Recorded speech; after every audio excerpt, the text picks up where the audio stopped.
And a one and a two and a one and a two and a beautiful people. Beautiful people, thank you for your time. Thank you for listening to Almost Everything from Life at Home. I am Doc Waller.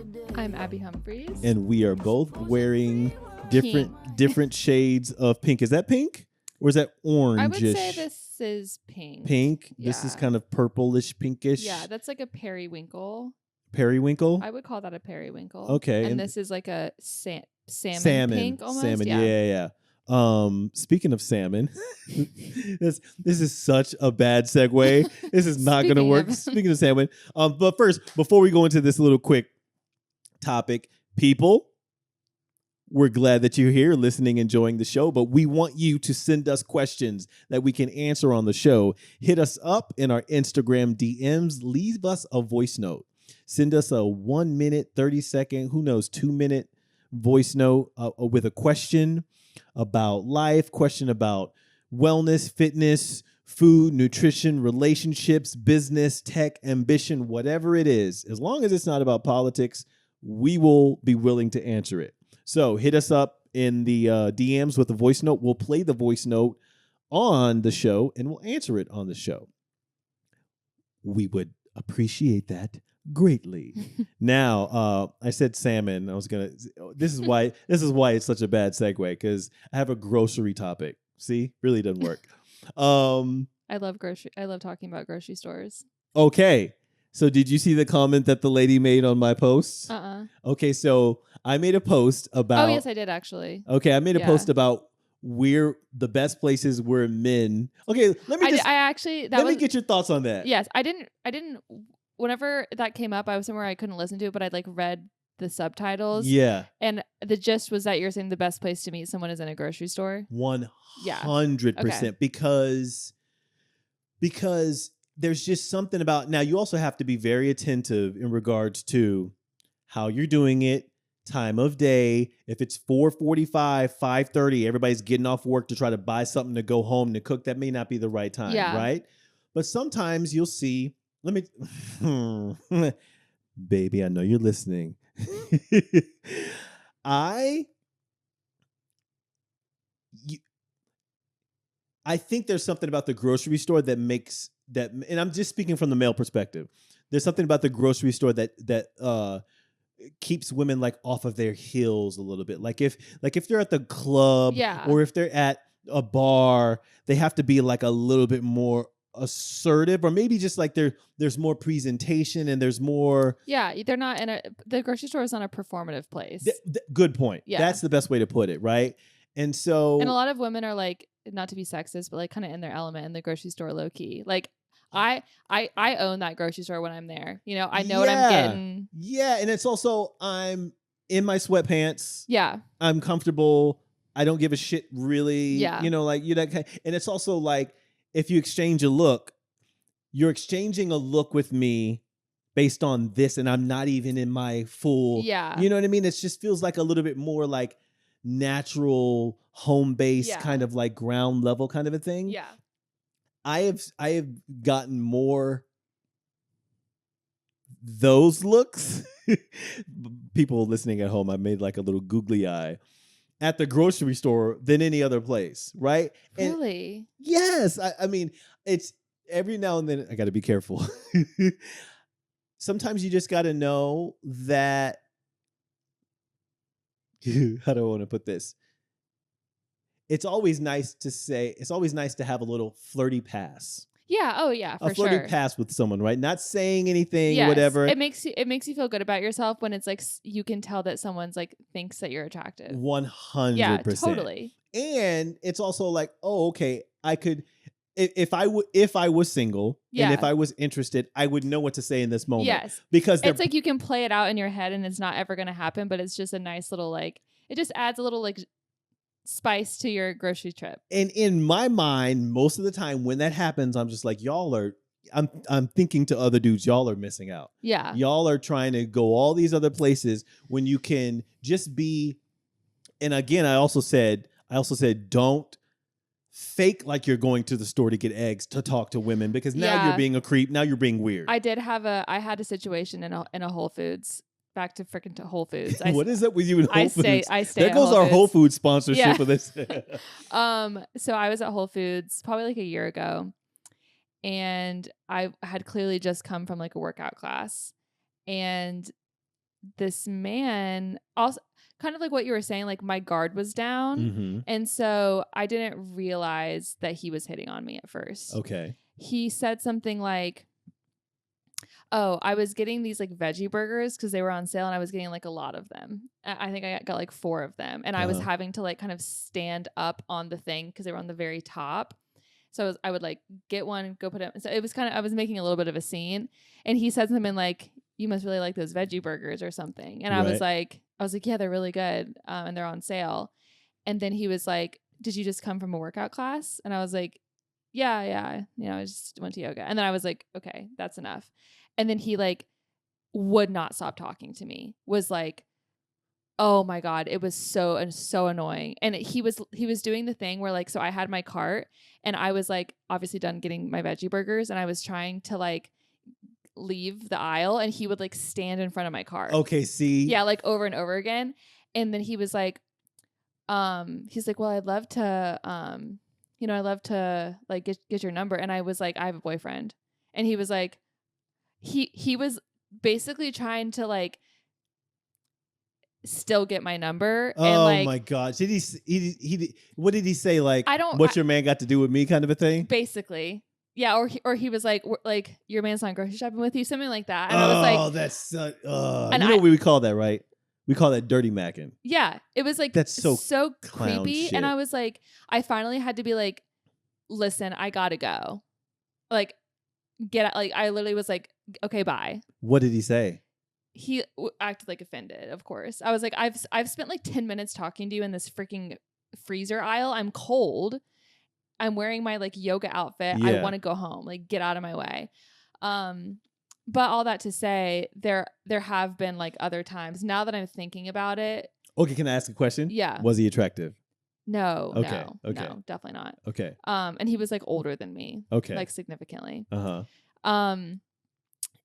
And this actually is pretty interesting now that I'm thinking about it. I know so many things going in your head right now. So specifically the Whole Foods, that's like in Lake Norman, which is basically like the suburban area. It's not like, so there's the Whole Foods that's like uptown Charlotte, and then there's the Whole Foods that's like basically Huntersville, like suburbia. Okay. So I go to that one sometimes if I'm in that area.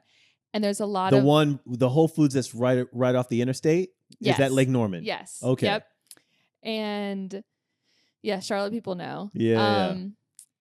There have been 2, maybe 3 separate times where I've been there, and you know what? It's happened at the other one too, where there will be a guy that'll be like making eyes at me like that. Because I always go after a yoga class, and so I'm always in like a little like matching workout set. Right. Like basically a sports bra and like biker shorts. Right.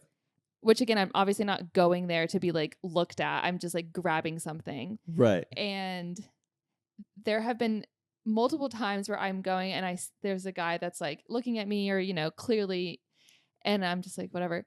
And then I see his girl will come around with the cart. Stop it. Are you serious? And be like, hey, did you get the hummus? And then he like kind of like looks at me and then like looks away. It's happened multiple times. You should have been like, yeah, he got the hummus, all right. Yeah, he's friggin' trying to get some hummus. But I was like, yeah, and I'm just like, stop being creepy. Like at that point, my gosh. At that point, you just have wandering eyes and you need to lock in. You should have said, girl. As soon as she said that, say it so that where she can hear you. Oh, you're looking for hummus. Oh, that's what you're looking for. That's not what it seemed like. Wow. Yeah. Abby. And it's always in the like vegetable section. Okay. Well, you're right now. You were just poking holes in my fucking theory. I'm so sorry. Okay, so it's just a different perspective. If you were single, you found the individual attractive, and they weren't. Well, like the first guy just couldn't get a sign, and that's exactly what I said in my thing too. And I said if you can respectfully approach a woman, be able to read the situation, Yeah. use your intuition, see what aisle she's in, see what she's grabbing, what's in her cart, use as a topic of discussion. Yes. And then at the very end, I said, and not be a creep. Yes. A lot of women were like, the creep part is important. Yeah. I agree with this, but the creep part is important. Yeah. Do you feel like the grocery store is a welcoming place to be approached? I feel like, or do you like? I feel like it would have to be a very tasteful situation. However, there are multiple opportunities if you're smart. Like, you know, because sometimes just if I'm in a friendly mood, it doesn't matter who it is. Like, you know, sometimes because I'm also very passionate about food. Right. I have a lot of opinions. Right. So sometimes like I'll be like, there was one time a couple weeks ago where I was like in the granola section and this girl was clearly trying to decide between like a couple different granolas. And I was like, I'm going to make it easier for you. This is the best one. I've tried all of them. That one's really, really good. You should get that one. And she's like, okay, I'll get it. And so it's like, I like to have some time. Literally last week, there was this like older woman. She was like heavier set and like really, really short. And she was like trying to get some watermelons, like big ass watermelons from, you know, and like those things are like taller high than, and you got to like really get down in there. Yeah.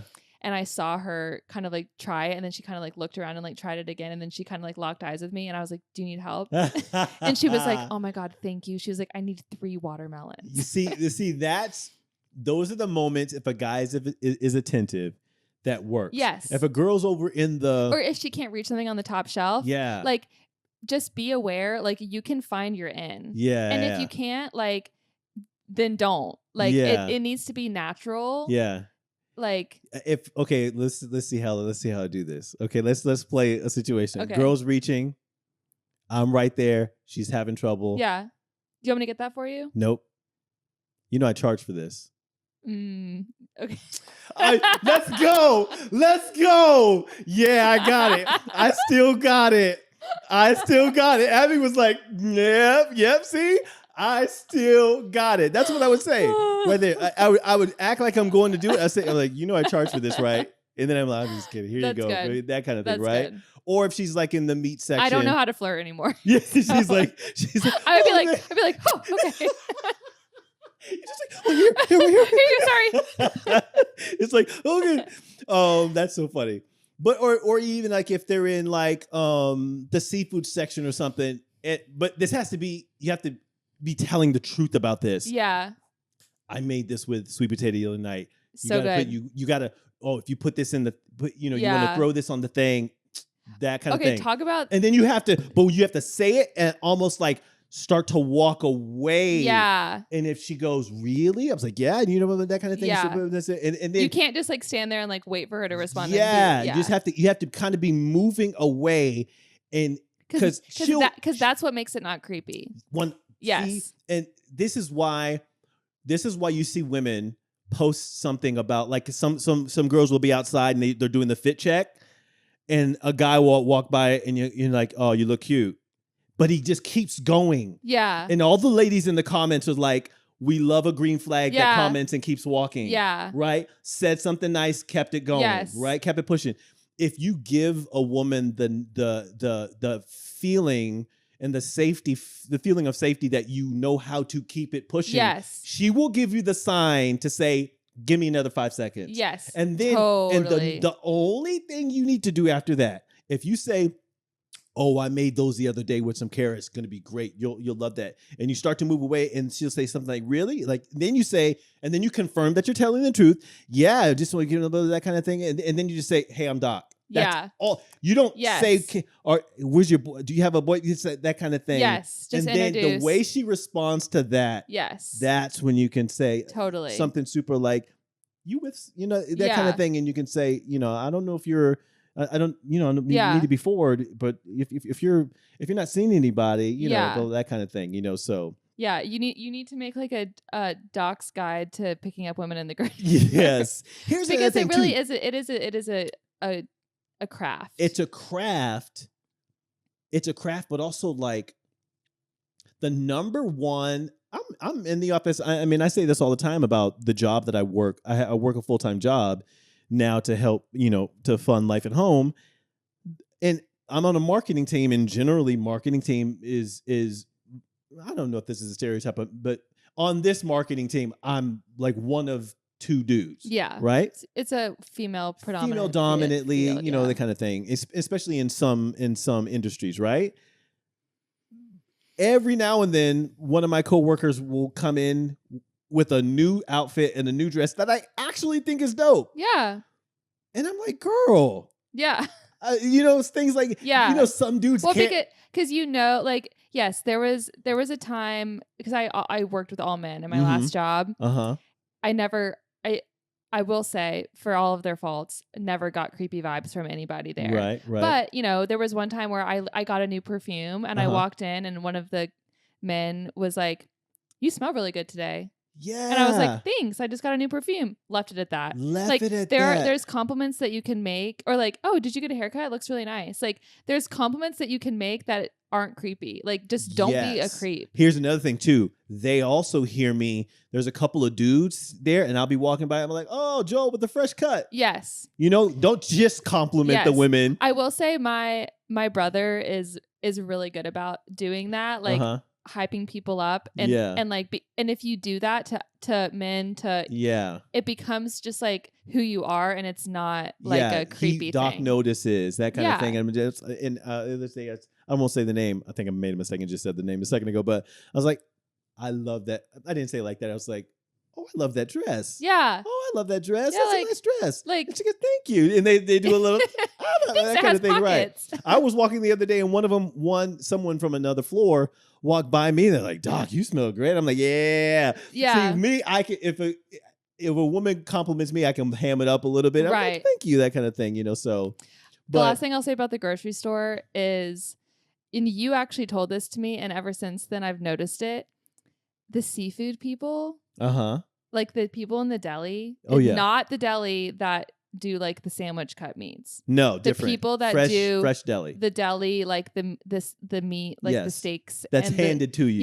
Yes, they are always, no matter what, so nice. Yes, I don't know what it is. Yes, you mean the people behind the counter? 100%. And there was a female butcher, and she was flirting with me. I'm like, oh my God, I love it here. Like, they're all like, it's almost like when you go to Trader Joe's and all of it's something about like that roll, or like what they're pumping back there. Like, because they know that you're like getting something for tonight, and they're interested in, like, what are you making with this? How much do you want? And it feels so safe to be like, I have this recipe. I've never bought this like cut before. Yeah. It's just me and my boyfriend. Like, what do you think I should get? And they'll be like, oh, and then like, oh, you could get this one. They're always just so friendly. Yeah. Love them. I could not agree more.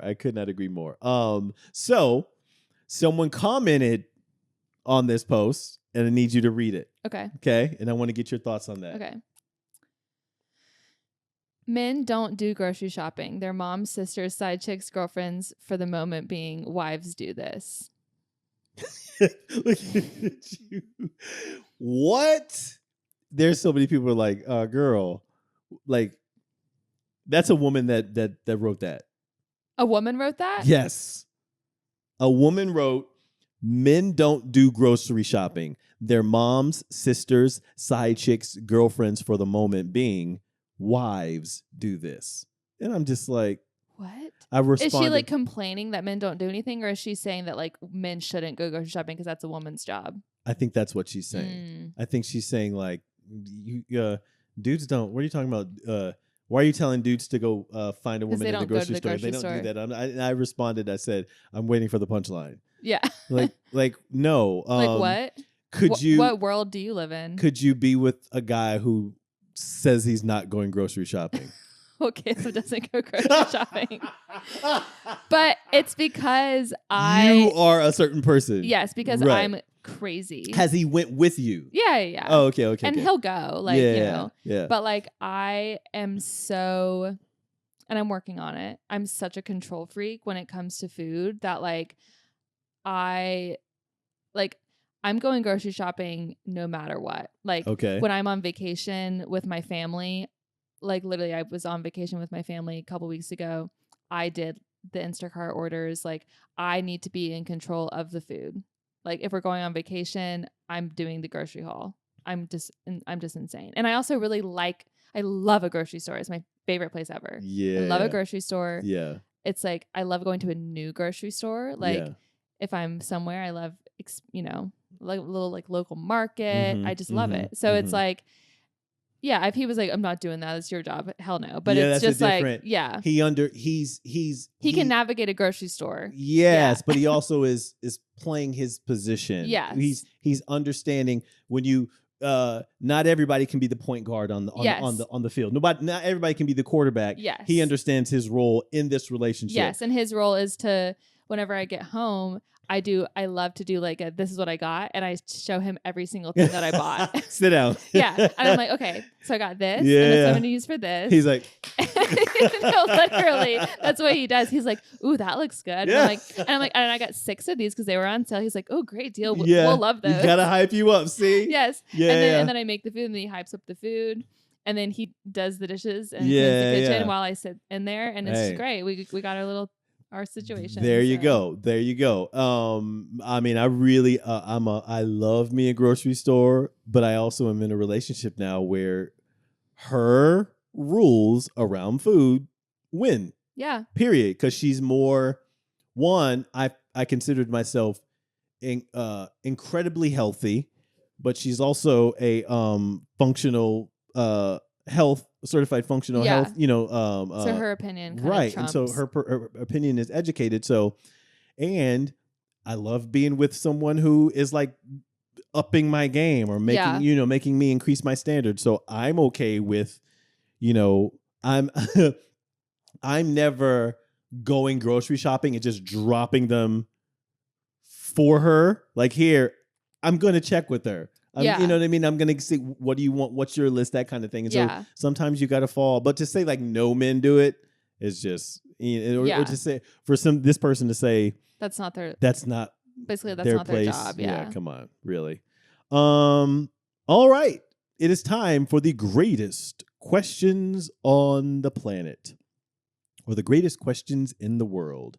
These are questions that we ask each other, and it gives us a little update or insight into what the other person has been going through or thinking since the last time we recorded.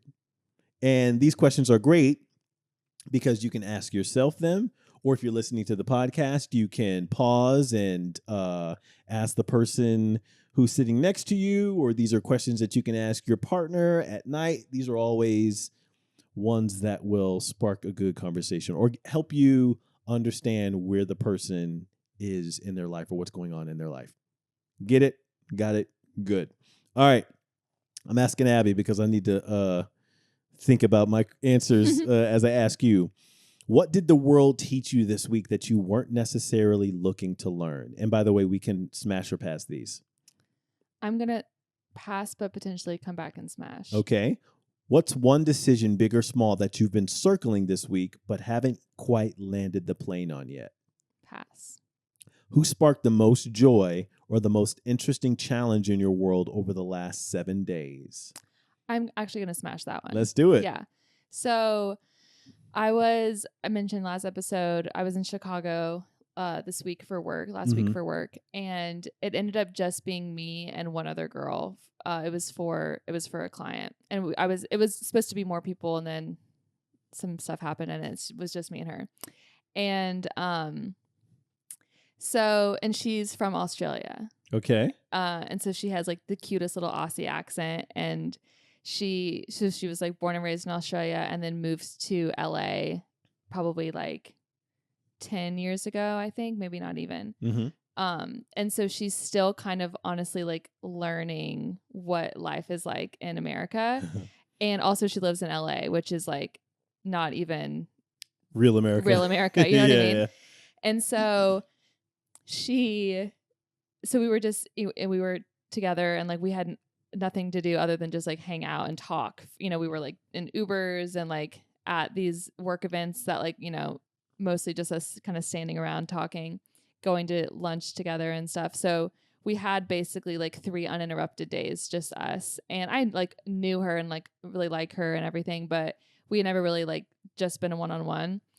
And so it was just really nice to like, and she was also she's the type of person that'll like ask really specific and like very thoughtful questions that kind of like that you don't oftentimes get to answer, you know, like kind of stuff about like your family and like getting to kind of tell stories about like people in your life that, you know, it's just like I could tell that she cared to actually hear about it and, you know, and just the fun, like the interesting challenge part was like she genuinely like couldn't understand like my like where I live and like what my life looks like Oh, that's because interesting. she lives in LA and like lives in like a little Spanish bungalow and like can walk to a coffee shop.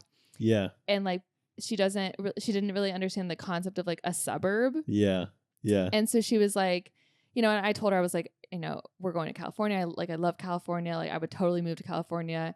And she was like, what's different about California that you don't have? And so I was trying to explain it. This is the East Coast. Yeah.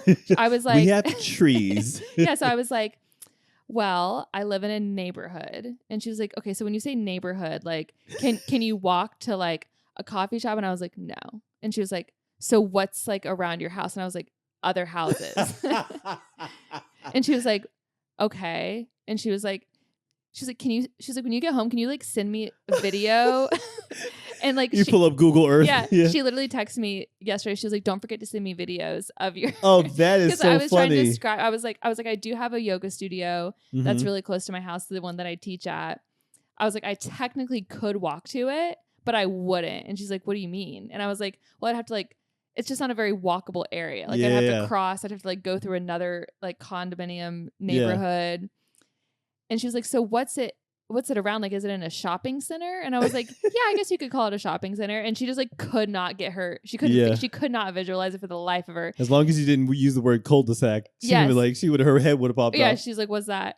So it was just hilarious. Like it was like a funny culture moment where she was like, genuinely, I don't know. I can't even fathom. Like, well, what was her life like in Australia? Like, where was I don't know. I guess it's similar to LA. Okay. Yeah. And it's funny because I have one of my friends from childhood studied abroad in Australia, loved it, and then also now lives in LA. So there must be some type of like parallel. Got it. Yeah. I've never been to Australia, so I don't know. But she told me, she was like, you would love Australia. So it must be similar to California in that regard. But Sydney. Yeah. And also just like very health and wellness focused. And I was like, no, I mean, it's North Carolina. She was like, when you're driving, because she was like, so what do you do like when you want to go out to eat? And I was like, well, we get in the car and we drive in 20-25 minutes to like the local little like city. And she was like, so what do the roads look like when you're driving? I was like, well, they're like back roads. I was like, it's just flat. Like, that is so funny. I was like, they'll be like, girl, just watch fried green tomatoes. Yeah.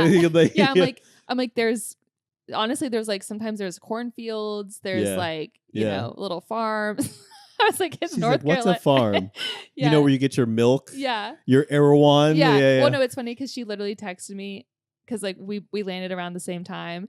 And then like I sent her a picture of we were just like so happy to be home. I was like, I'm eating this like Caesar wrap, and she screenshotted because I also told her, I was like, only one time, we've lived in this house for 2 years, only one time have I ever DoorDash something here to this house, because it like there's nothing good around here to DoorDash. It takes kind of a long time for people to get out here. I'm like, it doesn't make sense. Yeah. That was mind boggling to her that I don't DoorDash. Yeah. And then she sends me a screenshot that she DoorDashed a $33 smoothie from Erewhon. She's like, this is why I have no money. Oh my god! But like that full on, like not even to be funny, like she wanted a smoothie, and so she DoorDashed and it was $33. Have you ever had an Erewhon smoothie? I haven't. Okay. Did you see what's her name is like now has a new? I did. Who was it? What's her name?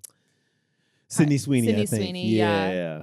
No, I didn't. I did see that. I haven't had one. I'm never paying $30 for a smoothie. I think I want to go. I don't know if they have them in San Diego where we're going. I will pay. What's the max you will pay for a smoothie? This is like when you asked about the gym membership. I will pay $15 for $15 for a really good smoothie. I think that's what I was gonna say. I'm never paying $30 for a smoothie. Sorry. Yeah. I could make 10 smoothies for $30. Oh yeah, easy. Yeah, totally. And DoorDashing a smoothie too is just like an interesting decision, because I mean, it must be just so close to her house that by the time, or maybe it's like temperature controlled. Yeah. I just can't imagine it like traveling well. Yeah. You know, Yeah. and you got to tip on it, and it's like Yeah, at that but point. you know, based on how she reacts to North Carolina, it's probably right under. She could have jumped down there and leaned out. Hey, hand me my smoothie, please. Exactly. Yeah. Yes, that is a challenge. That is a very interesting challenge. All right, I'm not necessarily sure if I have my answer, so let's see if I can. I'll go in a random order. Okay. Was there a moment this week where you felt truly seen by a stranger, friend, or even yourself? What was the context? Pass. What's one thing you did this week purely because you wanted to, not because it was on a to-do list or part of the ambition plan? Is this an interesting? I don't know if this is necessarily. I'm gonna pass because it's really not that. Okay. And also, we have to, tell the listeners at home the answer to these questions don't have to be deep. But right. Yeah. We just have to make them thought provoking because it's a podcast. There you go. What is one thought or question that's been on a loop in your head all week that you're finally ready to put down? That I'm finally ready to put down. Pass. Oop, I'm gonna have a couple more. What is one decision, big or small, that you've been circling this week and haven't quite landed the plane on yet? I don't know if I have one for this. Oh my gosh. How many more do I have? Two? What did the world teach you this week that you weren't necessarily looking to learn? Is this necessary? I have a great truth or truth. Do you really? Okay, give me the last one. Okay. Who sparked the most joy or the most interesting challenge in your world over the last 7 days? I don't know if I can answer that because I haven't had like a spark. I mean, I've had general good things, but I haven't had any that's been like a new one. Yeah. So you say, by the way, like when we don't answer these, we give each other a truth.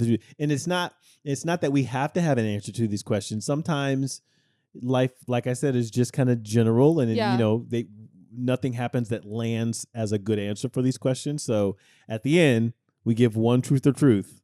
And it's a sudden death or it's whatever a sudden death. Called. You have to answer it. You have to answer it. All right. So, all right, Abby. Abby apparently has a truth or truth for me. I do have a truth or truth.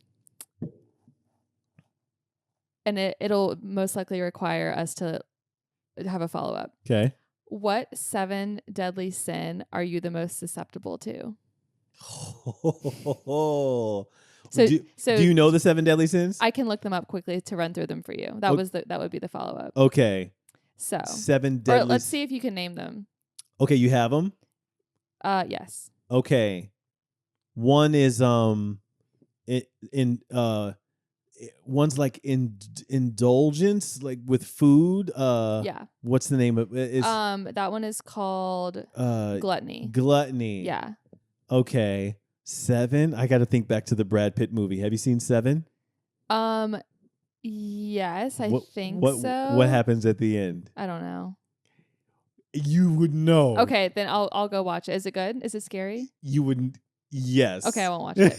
I haven't seen it. It would, Abby, if you watched, because of who you are, if you watched 7, you would not be good for 7 days. Okay, then hell Seriously, no. we have to, but almost like we got to get to the point to where we do like a special episode where I force Abby to, or not force, I get Abby to be willing to watch one of the things that she says she's never watched. Right. Because apparently you got to know she is very, how do you put it? Extremely highly sensitive. Highly sensitive emotionally. Yeah. So we got to get, this would be such great content. Okay, so I don't know the other ones. Okay, so there's pride. Okay. We're getting close. Like greed. Okay. Lust, envy, gluttony, which we said, wrath, which is like out of control anger, or revenge, and then sloth, which is laziness. I know that's not yours. Okay, read them really fast. Okay. Next. Pride, greed, lust, envy, gluttony, wrath, sloth. Pride and lust. What was right before sloth? Wrath. I don't see that for you. No. And well, depending on like who something happened to. Like if those movies where, the guy has his daughter kidnapped or something happens to the daughter, kid. I could see myself if something happened to my child. You know what I did? You know what movie I did watch that scarred me for life? Ooh. What? The one Taken. Oh yeah. And then who's the guy in it? Liam Neeson. Liam Neeson. Yeah. You would like Liam Neeson someone's ass. I would. Okay, so. Oh my gosh, you shouldn't see this. You should want what movie? It's called. Oh my gosh, the guy. Robbers break into his house, kill his. Sexually assault his wife, kill his daughter in front of him. Oh my God. It is fuck that. What it is what's his name? The guy from 300. And the killers get off. This guy goes away because he happened to be in like the science military world where he would like do these things and they didn't know. He went he got quiet for like 10 years and started planning how to get the judge and the prosecutor and the guys who did it back. And he took down the whole judicial system. So he literally went and planned how to take down the whole judicial system that allowed these guys to get off. Damn. And he did it so well that the prosecutor, the people that were trying to figure out where this guy is, because now he's the bad guy, right? Yeah.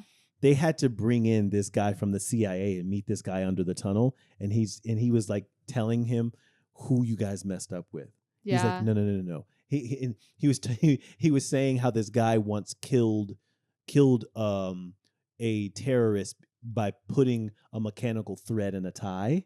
Oh my God. And so these people that like got these people off are now learning from this guy in the CIA in a hoodie, and he was like, you don't even know. He's like, you have this scene. This is one of the best scenes. He's like, you have no idea what bottle you just opened, right? Yeah. And so everything is happening, and the only way that, and as a matter of fact, he's so good, he planned this out that he put himself in prison. So he killed these people. He killed the bad guys and waited. And they put him in prison, and all these things kept happening as he's in prison. Yeah. And these people were like, how is he doing this? And he's just like, it's such a great movie. So you're talking about Wrath. Yeah. That's like revenge. If something were to happen, given the circumstances, yes, I could tap into Wrath. Okay, so this very easily. Yes, this would be like on a day-to-day basis, like which one is your like weakness? Like, oh, okay. Like that's a funny way. Like which one do you like slip into the most? I'm sorry, I'm laughing because I went all the way around to describe this. And then she's like, yeah, okay, good. We're talking about day to day. Thank you for that talk. Thank you for that movie review. We're talking about let's bring it home. Like, okay. Okay, so anyway. Okay, anyway. It would more than likely have to be pride.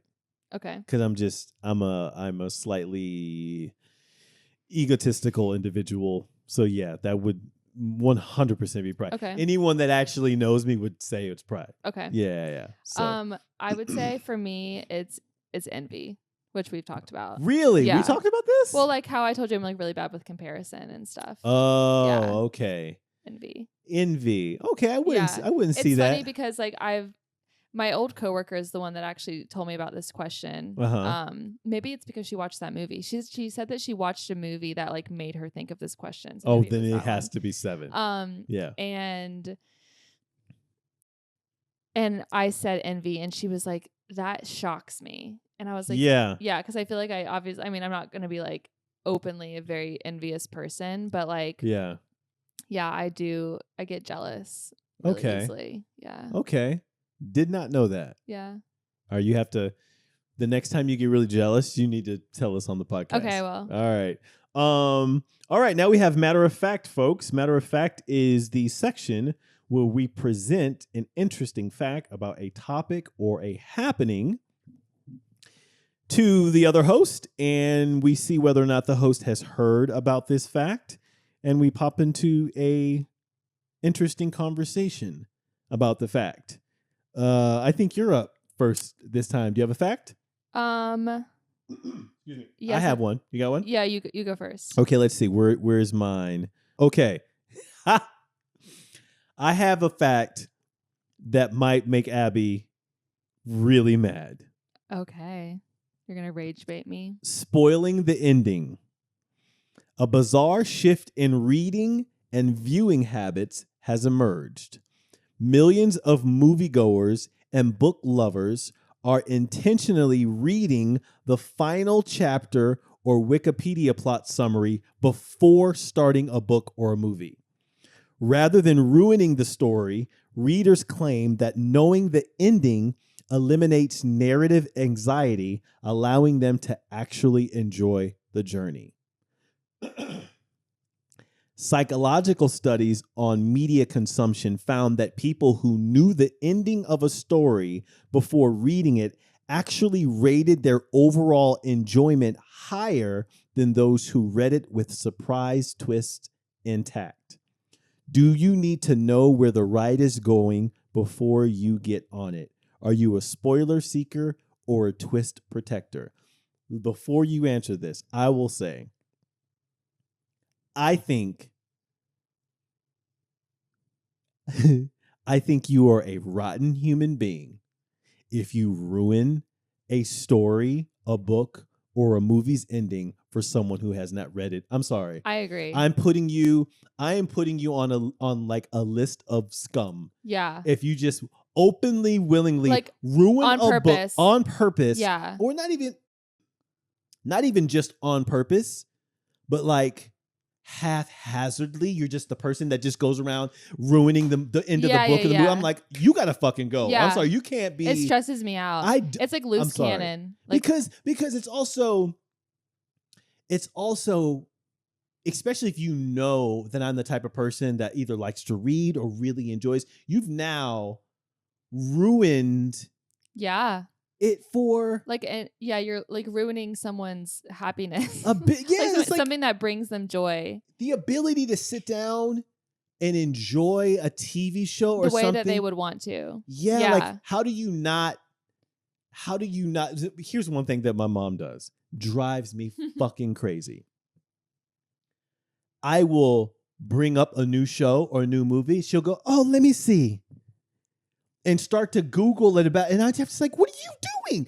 Well, stop! Put the phone down." Especially in 2026, if you Google something, the whole plot twist, because it's not just because now you're seeing articles in YouTube reactions about it, and the first thing it is the thumbnail is spoiling the actual thing. This was like, okay, I have so many thoughts about this. So many. Okay, I'm gonna start with the thought of doing that, Googling. Yes. So, and this is a 2-part answer. So especially when we were watching Survivor, obviously you don't want to know who wins. Right. Caleb would ruin it for himself constantly because he would be Googling something about someone else. And I'm like, if you Google Survivor season 30, the first thing is going to be winner of Survivor season 30. To the top. Yes. And it's literally the AI description. It's like a huge ass picture of their face with their name in bold letters. Yes. Or like huge. Right. You can't, and I accidentally did it for myself on one season too. So like I know it can happen on accident. You accidentally you found out who won the whole season? Oh God, that would piss me off so much. I was trying to figure out, because like Survivor has season obviously numbers, and then they also have titles based on like the theme or where it was. So it'll be like Blood versus Water, or it'll be like Survivor like wherever it was.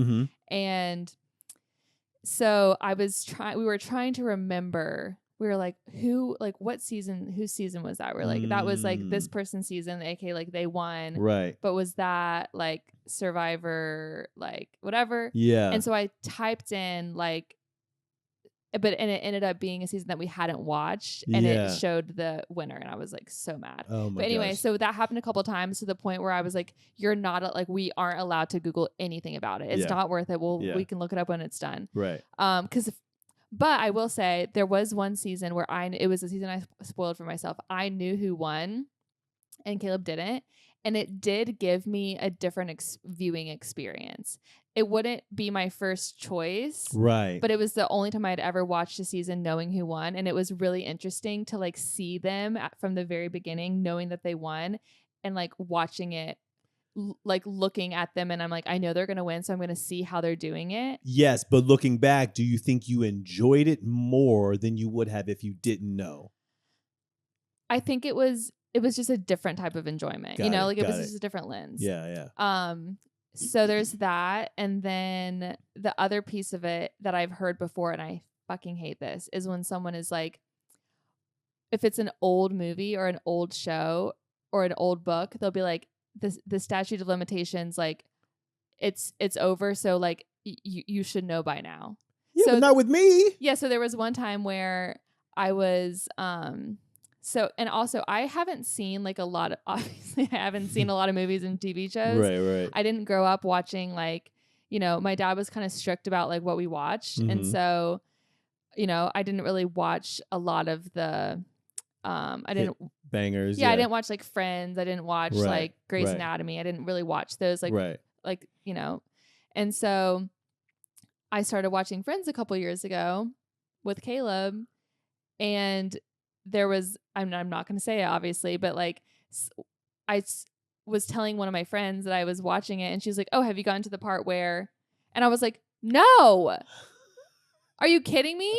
And she's like, "That show's been out forever. Like how's it already been spoiled for you?" And I'm like, "Don't double down. Yeah. Apologize.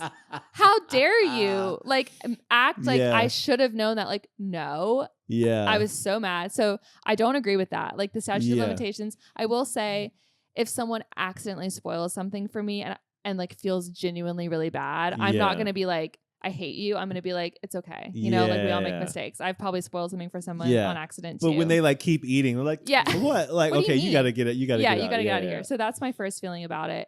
And then what was like your original question about that? Okay, so it's literally spoiling it for yourself on purpose. Yeah. No, I think that's crazy because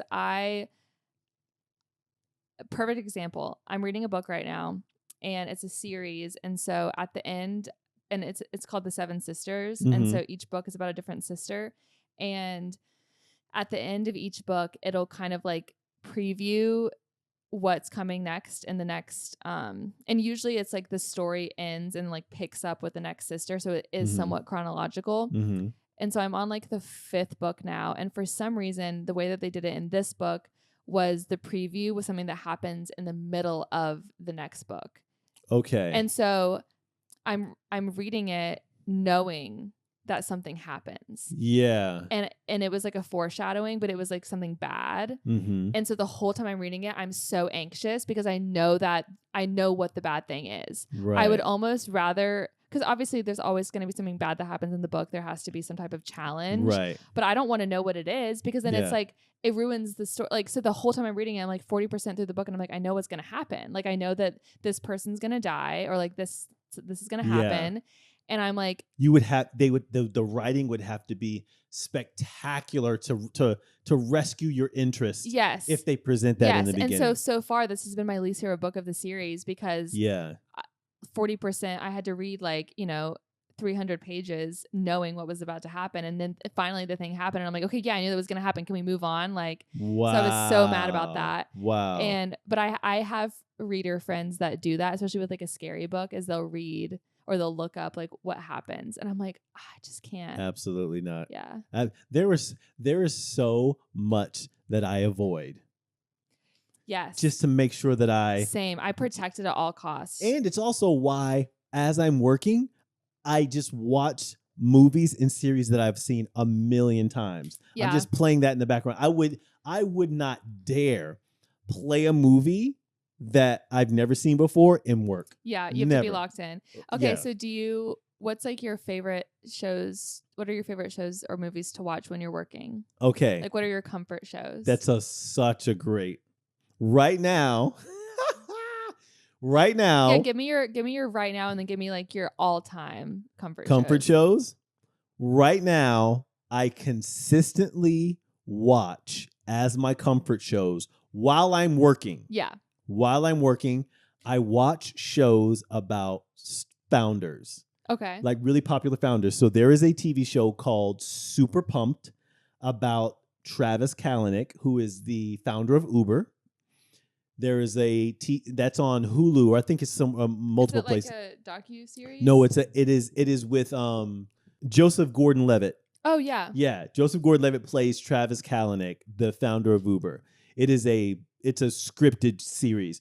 Okay. Anybody who is in business needs to watch these shows to figure out what people, or people that are using these products, like go figure out how Uber came. It's really interesting. That's why I love How I Built This. Yes, exactly. So this is like How I Built This, but scripted. Like you have to watch it. Okay, I like stuff like that.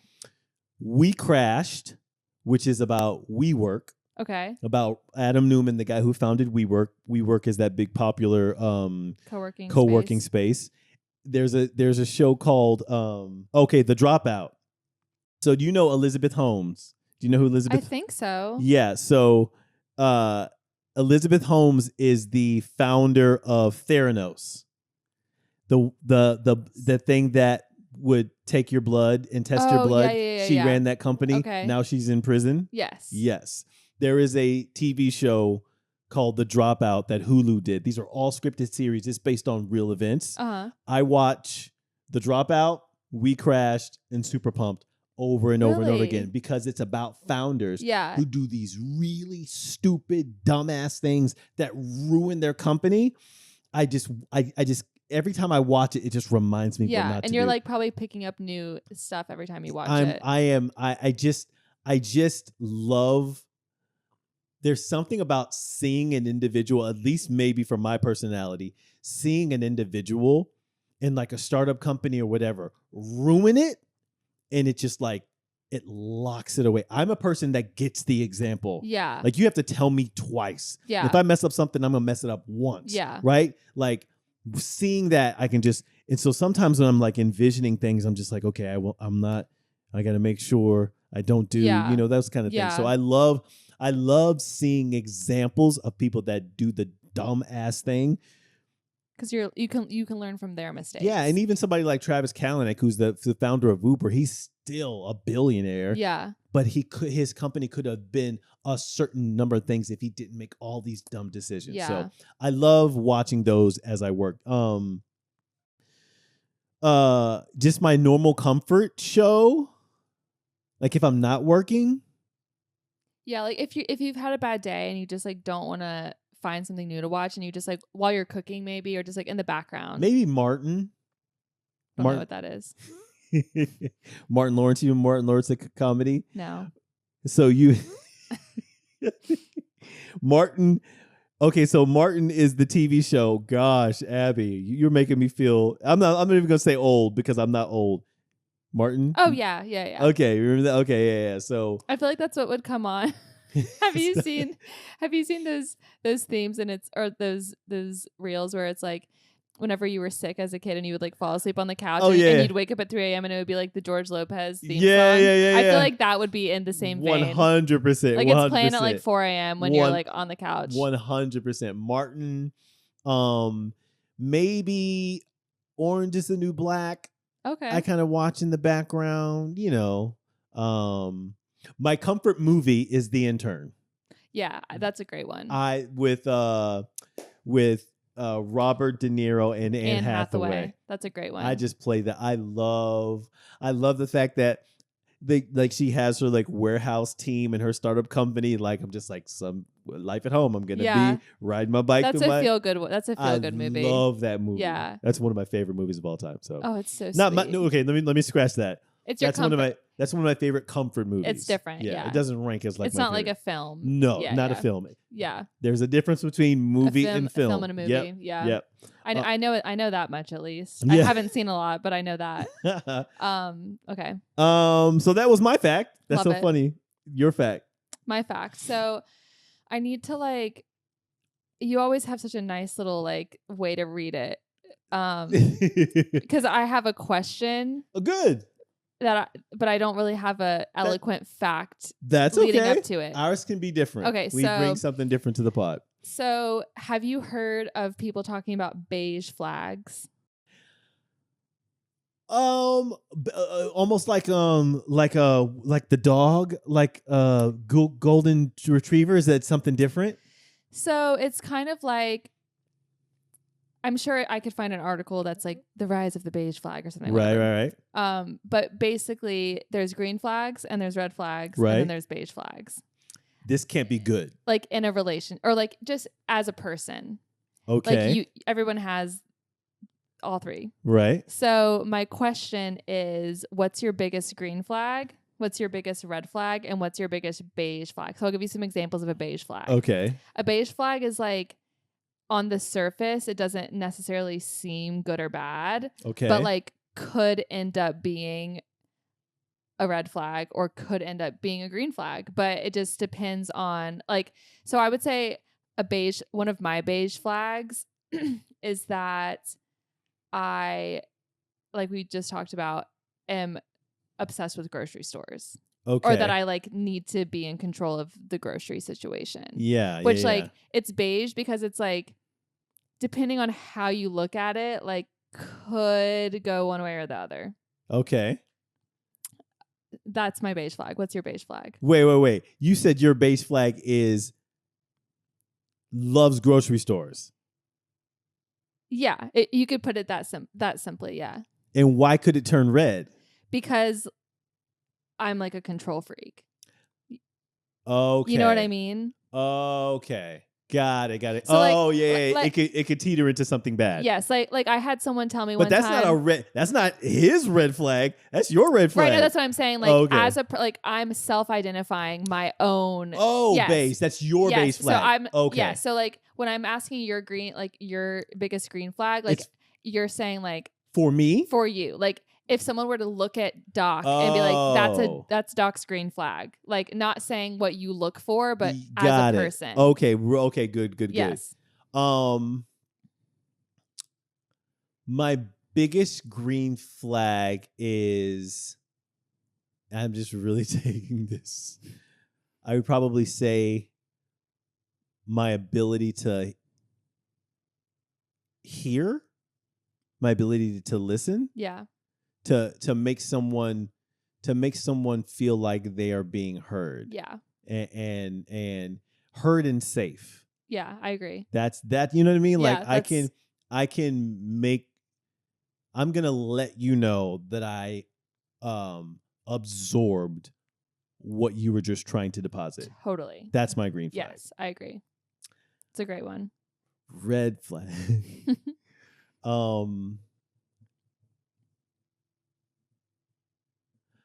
Okay, my red flag could be ambition. Okay, but I think that might actually be more of a beige flag. Okay. Like that's a really good example of a beige flag. Right. That makes sense. Yes, ambition is 100%. Ambition is a beige flag. Yeah. Now that I'm learning, my red flag. My red flag is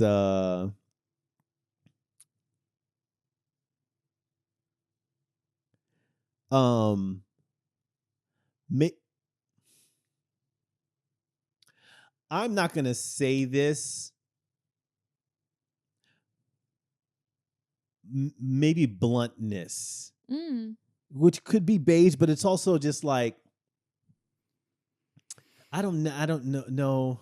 I don't know if this is a red flag, but like, I come from a family, a mom and dad who their communication was shit, and it was just very bang, bang, bang, and it was just very argumentative and so I'm automatically starting to develop defenses against that. Yeah. Which kind of goes back to my green flag. Yeah. I refuse to have the same communication skills. Just absolutely refuse. And it also goes back to that. If I see the bad example of the Founder TV show, I'm locking it in. I'm not going to repeat that same mistake. Yeah. I just feel like that anything that has to do with you breaking like a family pattern is going to be a green flag though. You know what I mean? Like if you are actively acknowledging a like a negative family dynamic and right. act and working against it, that's like a walking green flag. Yes, but that's not the flag I'm talking about. Okay. So my flag is at a certain point, I'm going to just say the thing. Oh, does this make sense? Okay, I tried to put it lightly. You know what I mean? I tried to put it.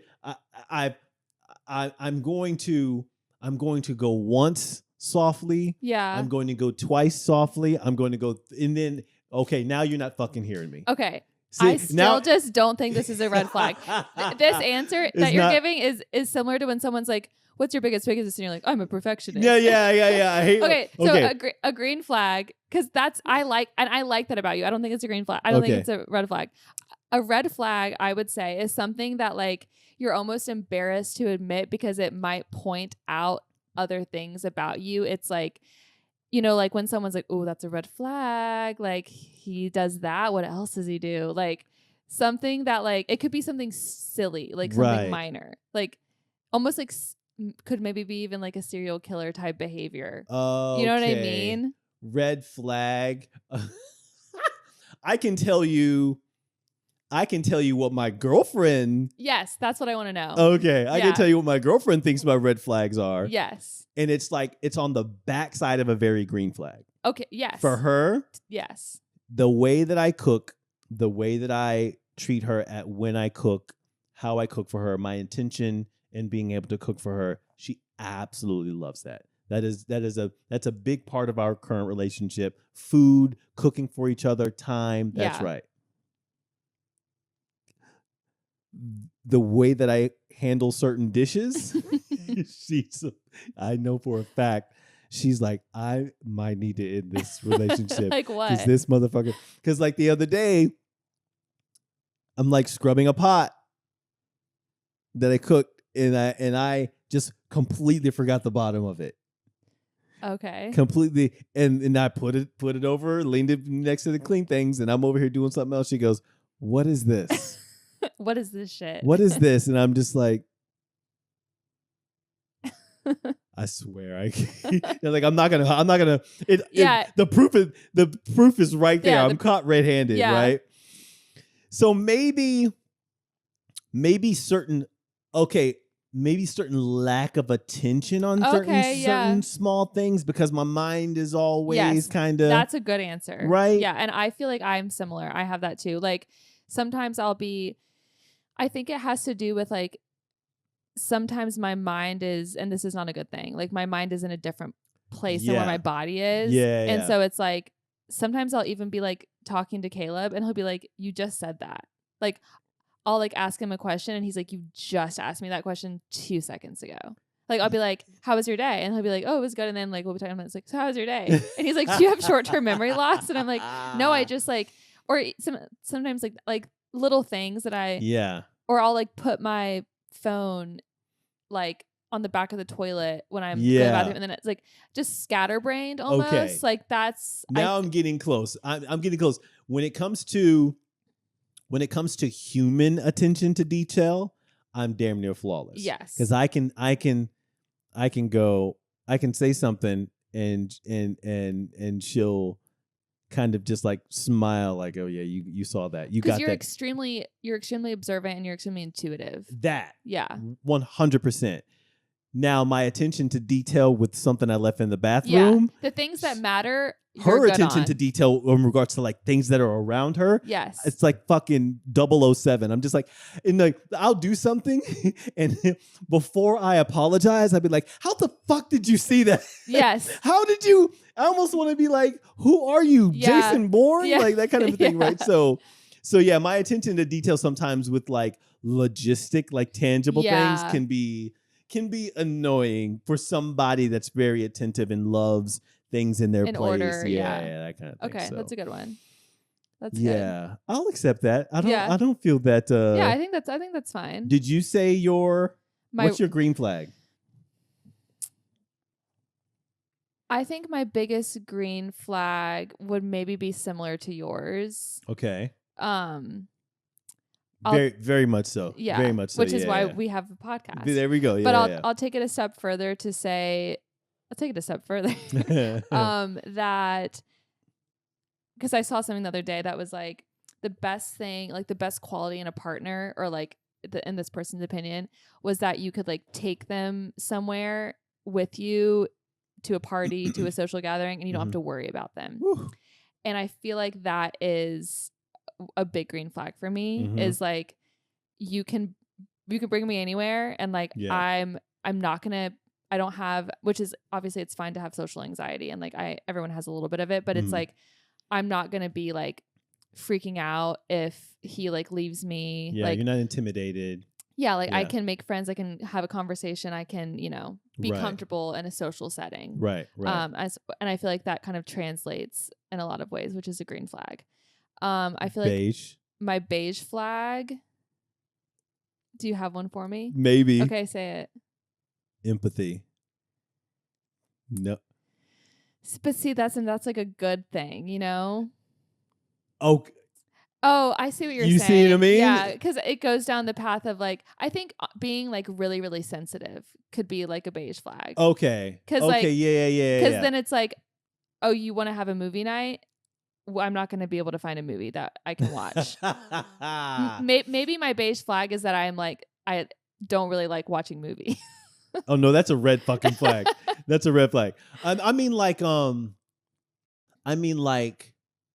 and I don't know this. We would have to plop Caleb here down. Do you? And because I only see this. I only see like the professional outside of it. Are you the type of person that could be overly involved or to be willing to help someone? And Caleb's like, no, like are you seeing what this actually is? That kind of a thing. I could see you kind of like being so empathetic invested towards like, well, let me go spend some time and then all right, go ahead, that kind of thing, because you know what I mean. Yes, and he does say that a lot. Like, okay, he's like, are you sure? That kind of a thing. He's like, you do things that you don't want to do. Like, he's like, you put yourself in situations.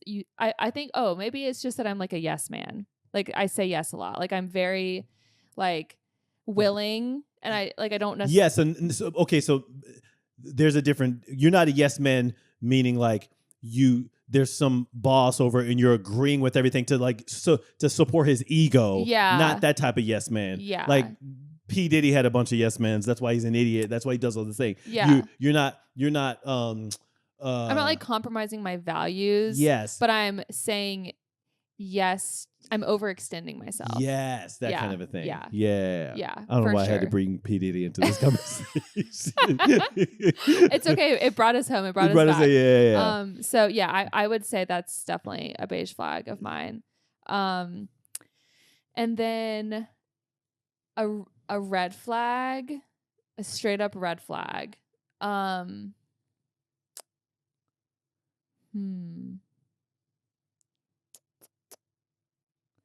Maybe, I don't know. It's like kind of a mind thing to like try to think about what's a beige flag versus a red flag. Yeah. I think a red flag for me is that I don't oftentimes, I like rarely, I avoid confrontation. Okay. So like different, like how you were saying that like you're very blunt and you'll just be like, I don't do that. Like I tiptoe around things. Yeah. I avoid confrontation like the plague. I will, like, anytime there's any type of conflict around me, I like clam up. Like I hate it. Yeah. And so because of that, I can sometimes like avoid important conversations. Yeah. I can let things go way too far. Yeah. I can avoid looking at the truth of a situation that I need to see, so like it's a red flag and it causes problems in my life for sure. Yeah. How did you put it? Because it's not you just being too nice, because I don't know if that's an actual thing. It's an avoidance It's of an avoidance. An avoidance of conflict. Yes. Got it. Totally. Got it. When's the last time you yell, like put somebody in their place? Have you ever had a situation where you were with a friend and you had to like check somebody? No. No? Because anytime if I am confronting someone about something, I'm like, hey, so like that's sweet. I'm like hugging them and I'm like, hey, I really, really don't want to have to bring this up. You know what I mean? Like, I mean, like Caleb and I will, get into it sometimes. Right, but I'm thinking like external, like not in the world. No, never. That cracks me I up. like truly never. Probably have never yelled at anybody other than Caleb or my brother whenever we were little. Okay, yeah. I have way too many examples of me being okay with conflict. I think we're at the last segment. I think so. Of the show. Almost nothing. Yeah. Wow, that went by fast. What's our runtime? Our runtime, we're at 140. Right? Well, our runtime. Well, who knows? Because I recorded that whole the beginning. Yeah. I had your voice note. Yeah, my voice note. Maybe we could make it like there's this one podcast that I follow and they have a segment called Close Friends, and that you have to pay for it, and it's like the outtakes of things that they like accidentally record, and it's kind of like a little bit like spicy content, like stuff that you would put on your close friend story. Yeah, I'm not mad at that. Okay, so this is our almost nothing segment where we share a personal win, a recommendation, or a tiny delight. Personal win, tiny delight. I'm going to say this. I'm going to say tiny delight or tiny delight / recommendation for people who are pushing very hard on something. At some point, you have to look back and say, okay, when's the last time I just stopped to watch the thing that I wanted to watch? And it's not so much catching up on your show, but there is a benefit of like a mental separation, like the imagination stuff. So you're familiar with Yellowstone, the TV show Yellowstone. So Yellowstone has like a world. There's like a whole world, right? Yeah. But then the guy who is producing all these shows, Taylor Sheridan, he produces like everything he produces is a fucking hit. It's amazing. Like he has so many different shows and so many different buckets. People are like, we got to watch his show. If his name is on it, it's amazing, right? And so he has a series called Lioness, which is about the CIA, the military. Absolutely amazing. They have a series that just came out, or the season just came out. They had the first episode. And I just stopped and I was like, man, I've been avoiding, spoilers, and I just put my stuff down and I watched it, and it was such a good episode. And I'm saying this as a recommendation / tiny delight to say, for people who are pushing, or just really people in general, think of it as not so much of I have to catch up on my show, but watching fiction or reading fiction or whatever, it's making sure your imagination is still intact. I'm dealing with so much real world stuff running a startup company that's about community in the world. And I'm always thinking about, how am I building this for people? How are people reacting to this? I'm going to raise money for this. I got to do this or this and that kind of thing. And sometimes you just have to get out and just fantasize a little bit, right? Totally. So approaching TV shows as productive in their own way. Productive in your own way, but like brain work. Yeah. You know what I mean? Which is also another reason why you may not watch, maybe shouldn't watch stuff that is not working the brain. Yeah. Right? And sometimes the lightheartedness. There's a difference between like brain rot, like like people say like brain rot, like that's brain rot type of. So okay, so we said green, beige, red, right? Yeah. Red to me is the brain rot shit. Yeah. Right? Yes. Beige to me, and maybe it's not, maybe it's beige, but it doesn't have a bad side. Yeah. Beige to me is like The Intern. Yeah. Right? Like It's feel just like good for the soul. Right. Yeah. Watching something like this, which is a new thing that just came out, when I know I can like, damn, the writing in this episode is great. Yeah. That it's kind art. of thing. It's it's like right. And it also something that I started thinking about a couple like probably like a year or so ago, because I was like, I didn't even have a TV in my before I met Caleb. I didn't have a TV in my apartment. I didn't consume any TV, and I was kind of like on my high horse about it a little bit. Right. And then finally, I was like, why am I doing this to myself? Like, I was like, oh, the only entertainment I do is I just read. And then I was like, obviously that's so annoying. But then I was like, I'm missing out on like conversations I can be having with people like who also watch the same movies or the same TV shows. And it's like, there's a social element to it as well, to just feel like a part of something. Yeah. To be like, oh my gosh, I'm watching Dancing with the Stars every week. I'm having watch parties with my friends. Yeah. I can I can be a part of the online discourse about it. Yeah. It gives you this sense of like community, like just to listen to other people's reviews of it. Like it's good. It's good for you. It's 100%, especially when you talk about like kind of like the third party community talk with your friends, that kind of stuff.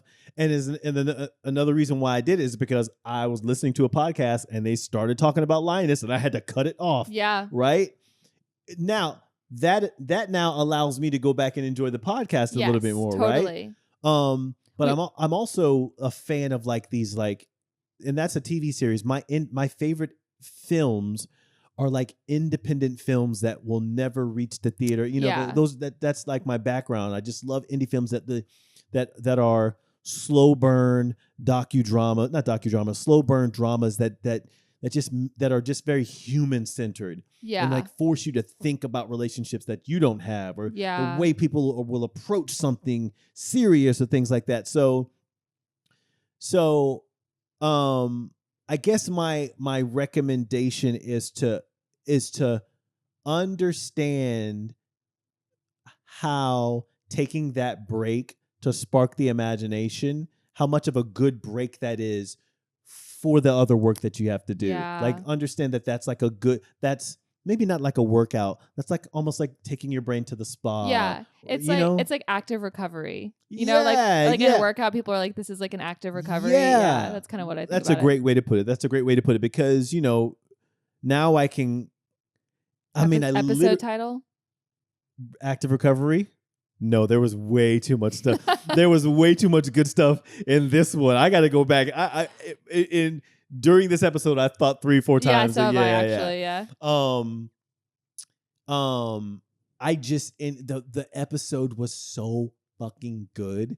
It was so good. It was of just Lioness. Yes, and it's just like acting performances and things like that. It's just like sometimes you just have to allow yourself to and maybe everyone gets that. Maybe everyone is like, yeah, doc, this is how we do it. But of course, that's like I need to hear that, Yeah. Like, and I do think we might be a little bit in the minority in that camp, but because I'm talking to people that are like spending a lot of time building stuff. Yes, people that are like workaholics. Yes, and need to. That's yes. Yeah. So yeah, let me. This is for This is for the workaholics. This is for the workaholics. Yeah. Don't underestimate how great it would be for you to stop, put it down, watch that thing that you were watching, and allow your imagination to have like an active recovery day, because it just will awaken the senses a little bit. Totally. And just allow you to get back to working with just, I don't know, a refreshed mentality or something, That's great. I love that. Yeah. Okay. I'm going to do a personal win, and that is that I went camping. Stop. Really? Yeah, last weekend went camping. That's got to be. Is that the first time?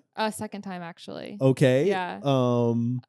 We have a couple friend that really likes to go camping, and it was one of their birthdays, and that's what they wanted to do for their birthday, and so went camping for 2 nights, slept in a tent. Where? Just like in the mountains of is like Hot Springs, Uh-huh. North Carolina. Begrudgingly? So, and it's funny because the reason it's a personal one is because Caleb like gave me kudos because he was like your attitude towards this is like really encouraged. Like it's very like he was like surprised by how good of an attitude I had. Because my thing was like, I'm either not gonna go or I'm gonna go and I'm gonna have a good attitude. Like I'm done, like I'm done doing things. Like if I don't want to do it, I'm not gonna do it. But if I'm gonna do it, I have to have a good attitude because I love that. Otherwise I'm gonna ruin it for myself. I'm gonna ruin it for everybody else. That's a recommendation in itself. Yeah. So like I'm just like, if I'm gonna go camping, I'm gonna have a good attitude about it. And like something else that someone told me one time, which I just feel like is such an important way to think about things, is she was like, I was on a yoga retreat in Costa Rica, and obviously trips, some things won't go perfectly, and like some things will be amazing. And she was like, and the trip was great, but she was like, at the end of this, when you go home and people are like asking you about it, she was like, I want you to like really speak about it and think about it in a way that was very positive. Because if you talk about like, oh my God, my flight got delayed on the way home, it was like such a pain, then like when you think back on that memory, that's what you're going to associate it with. Yeah. Like that's what you're reinforcing. And so it's like when people are like, oh my God, how was camping? And it's like, I could be like, it rains. Like there was this one night when like Caleb fell asleep in the Eno and I was like scared in the tent, but I'm like, no, it was a nice time. Right. And so it's like, sometimes I even have to be like, I go to say something negative and I'm like, it was good. It was good. Like there's no need for me to like hash out the like little things that went wrong. Cause it's just like, there's no true, but there's also no need to ignore the things that went right. Yeah, exactly. Right. And whenever you're talking about the negative things, that usually trumps the positive. And it's like, you just, it spoils the memory. Like you don't want to do that. So I went camping and it was good. That's it. I went camping and it was good. Yeah. That's a good title. It's like a book that you would write in elementary school. All right. I think that was 24. 24. 24. Is there anything significant with number 24? Not really. I don't think so. There's no songs. No songs. Taylor will drop a 24 song called 24 next week. I think that's it.